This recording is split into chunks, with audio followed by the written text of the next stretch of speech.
Cordial saludo. Mi nombre es Adriana Marcela del Pilar Ballesteros Pérez. Soy estudiante de la maestría en TIC para la educación ofertada por la Universidad de Investigación y Desarrollo UDI. El presente trabajo corresponde a la fase final del módulo Evaluación del Aprendizaje y está relacionado con el análisis de casos a partir del proceso evaluativo. Para esto nos proponen dos casos. El primero presenta a una docente, Lucía, quien es muy rigurosa y cada viernes terminando la semana lleva a cabo un pequeño examen a sus estudiantes y guarda el registro de sus resultados. Al finalizar el bimestre mira sus resultados y obtiene la calificación para cada estudiante. Para analizarlo nos proponen 3 preguntas. La primera es ¿qué evidencias de aprendizaje recoge Lucía? Lucía entonces tiene en cuenta los resultados de una prueba escrita. Tiene en cuenta, por lo tanto, un aprendizaje inmediato y el progreso del aprendizaje.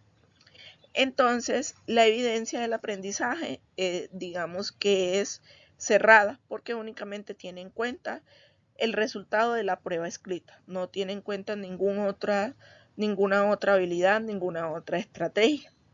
El aprendizaje inmediato porque logra identificar cuál es el alcance de lo que han aprendido los estudiantes en esa semana que trabajaron. Y por último, el progreso del aprendizaje, porque de semana a semana puede ver qué tanto aprendieron los estudiantes. Como segunda pregunta es si nosotros consideramos que esas evidencias que recoge Lucía son suficientes para determinar el aprendizaje de los estudiantes. Desde mi punto de vista, no, porque existen aprendizajes que nosotros no podemos evidenciar únicamente con una prueba escrita, sino que también debemos utilizar otras estrategias de evaluación que me permitan a mí evaluar otro tipo de habilidades, tener en cuenta otro tipo de habilidades de los estudiantes. Y también se debe tener en cuenta el aprendizaje como proceso, es decir, cuál ha sido la evolución del estudiante desde el principio de año hasta fin de año, cuáles han sido los aprendizajes obtenidos y cuál ha sido todo ese proceso. Entonces hay cosas que la prueba escrita definitivamente no nos deja evidenciar. Como tercera pregunta dice, ¿qué le sugeriríamos a Lucía para mejorar la práctica evaluativa? Como primero sería innovar las metodologías evaluativas. Como mencionaba, una prueba escrita no es la única ni es la más eficiente. Entonces nosotros podemos utilizar otro tipo de estrategias, por decir exposiciones, que realicen una infografía, que utilicen una aplicación tecnológica, que realicen un labbook, alguna otra estrategia. Incluir los tipos de evaluación, es decir, que no sea solo una heteroevaluación, sino que haya una coevaluación para que el estudiante dialogue con el docente acerca de ese proceso de aprendizaje y una autoevaluación para que el estudiante también se responsabilice y sea consciente de su propio aprendizaje. El segundo caso que nos exponen dice, Mario utiliza múltiples fuentes de información para evaluar el aprendizaje de sus estudiantes. En ocasiones recoge evidencia mediante conversaciones informales, recoge el cuaderno esporádicamente, pide a los estudiantes que creen obras de teatro a partir de lo aprendido, les plantea que apliquen su comprensión sobre los temas vistos en clase, usa rúbricas y lleva un portafolio con sus anotaciones. Estas evaluaciones le ayudan a saber qué tipo de actividades de refuerzo debe enviar a sus estudiantes, considerando que los planes de aula ya están escritos para todo el año y es importante que los estudiantes se pongan al día. Para analizar este caso, nos presentan 4 preguntas. La primera es, ¿cuáles son las fortalezas de Mario en sus prácticas evaluativas? Entonces, en mi opinión, digo que utiliza diversas estrategias evaluativas y varios instrumentos de evaluación.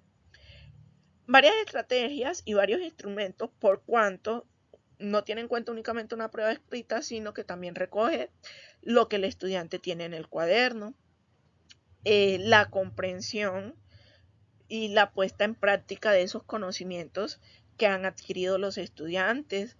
Tiene en cuenta también otras estrategias como son la creación de obras de teatro y también una rúbrica de evaluación, la cual es muy importante para poder identificar cuáles han sido esos indicadores o esos logros de desempeño que se han alcanzado. La segunda pregunta nos dice qué fuente utilizamos nosotros como docentes para evidenciar el aprendizaje. En este caso, como docente de Humanidades Lengua Castellana, tiendo a utilizar varias estrategias que me permitan a mí evaluar todas las habilidades comunicativas.